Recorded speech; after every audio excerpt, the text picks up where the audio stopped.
এবার আর ঘুরিয়ে পেঁচিয়ে নয়, একদম বাংলাদেশের ভেতর দিয়েই রেল সংযোগ চালুর পরিকল্পনা করছে ভারত।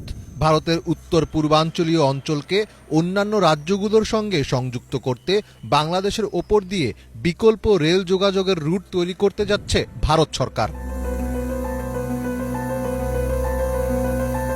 ইতোমধ্যেই এই রেলপথ তৈরির জন্য একটি খসড়া প্রকল্প প্রস্তুত করে ফেলেছে ভারতের সরকার। ভারতীয় সংবাদ মাধ্যম টাইমস অফ ইন্ডিয়ার এক প্রতিবেদনে বলা হয়, খসড়া প্রকল্পটিতে বাংলাদেশকে যুক্ত করে 14টি নতুন রুট রাখার পরিকল্পনাও করেছে ভারত। রুটগুলোতে সব মিলিয়ে রেল লাইন থাকবে 861 কিলোমিটার, সঙ্গে থাকবে বাংলাদেশের ওপর দিয়ে যাওয়া বিকল্প রুটটি। এতে করে সব মিলিয়ে এই প্রকল্পে রেল লাইন হবে 1275 কিলোমিটার।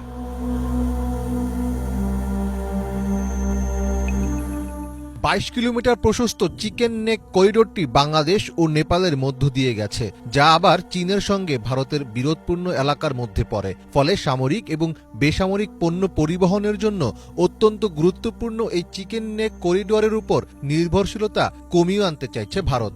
মূলত এ কারণেই করিডোরটি এড়িয়ে বাংলাদেশের ভেতর দিয়ে বিকল্প রেল নেটওয়ার্ক তৈরির কথা ভাবছে দেশটির সরকার।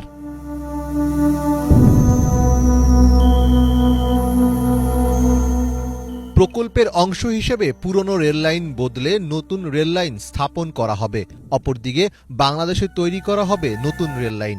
নতুন প্রস্তাব অনুযায়ী ট্রেনটি হলদিবাড়ি থেকে যাবে ভুটান সীমান্তবর্তী ডালগাঁও স্টেশন পর্যন্ত। ডালগাঁও পশ্চিমবঙ্গের আলিপুরদুয়ার জেলার একটি স্টেশন। এই স্টেশনের একটি লাইন উত্তর পূর্ব ভারতের 7 রাজ্যকে দেশটির মূল ভূখণ্ডের সঙ্গে যুক্ত করেছে।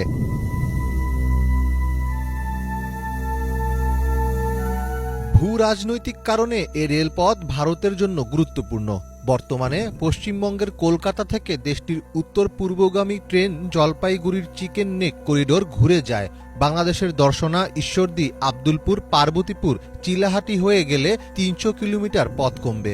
আসাম, ত্রিপুরা, মেঘালয়, মিজোরাম, মণিপুর, অরুণাচল রাজ্যের সঙ্গে বাকি ভারতের রেল যোগাযোগ সহজ হবে। তবে এর ফলে বাংলাদেশের ভূমি ও সার্বভৌমত্ব হুমকির মুখেও পড়তে পারে বলে আশঙ্কা করছেন কেউ কেউ। আগে কলকাতা থেকে ছেড়ে আসা ট্রেন তৎকালীন পূর্ব পাকিস্তানের ভেতর ঢুকে খানিকটা পথ অতিক্রম করার পর আবার ভারতে প্রবেশ করত, কিন্তু 1965 সালের ভারত পাকিস্তান যুদ্ধের পর সেটি বন্ধ হয়ে যায়।